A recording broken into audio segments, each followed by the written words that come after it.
ஏன்னா நார்மலாக இருக்கிற நம்ம சோலார் இன்வெர்ட்டருக்கும் இதுலேயே ஹைப்ரிட் இன்வெர்ட்டருக்கும் நிறைய வித்தியாசம் இருக்கும். ஒரு ரூ. 50,000 டிஃப்ரென்ஸ் வரும். நார்மலாக ஆன் கிரிட் சிஸ்டம் வாங்குறீங்க அப்படின்னா ஒரு ரூ. 26,000 27,000 நீங்கள் வாங்கிடலாம். இதுவே நீங்கள் ஹைப்ரிட் ஆன் கிரிட் சிஸ்டம் வாங்குறீங்கன்னா ஒரு 85,000 90,000 வரைக்கும் வரும். அந்த மாதிரி வரும்போது நம்ம பேட்ரி ஒரு ₹1,00,000 வந்துடும்.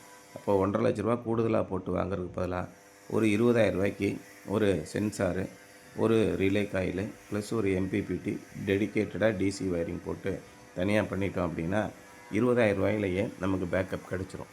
அதே மாதிரி எல்லா வீடுகள்லையுமே இங்கே நாங்கள் பண்ணுற மாதிரி ஒயிட் கலரில் ரிஃப்ளெக்டிங் கோட்டிங் கொடுத்துட்டிங்கன்னா பேனல்லேருந்து ப்ரொடக்ஷன் ரொம்ப நல்லாவே இருக்கும். ஆஷியன் பெயிண்டில் டேம்ப் ப்ரூஃப் அல்டிமா அப்படின்னு ஒரு பெயிண்ட் விற்கிது. இதை மாடியில் நீங்கள் அடிச்சிட்டிங்க அப்படின்னா ஒன்று லீக்கேஜ் ஆகாது, ரெண்டாவது நல்ல பவர் ப்ரொடக்ஷன் இருக்கும். அது வந்து டேம்ப் ப்ரூஃப் வந்து ஈரங்காக்காமல் இருக்கிறதுக்காக, ஈரக்கசிவு இல்லாமல் இருக்கிறதுக்காக கொடுக்குற கோட்டிங்.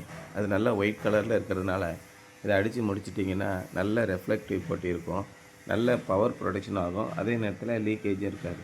இந்த மாதிரி பைஃபேஷியல் போடக்கூடிய இடங்கள் எல்லாம் நீங்கள் ரிஃப்ளெக்ஷன் வர மாதிரி கொடுத்துட்டிங்கன்னா ரொம்ப நல்லாயிருக்கும்.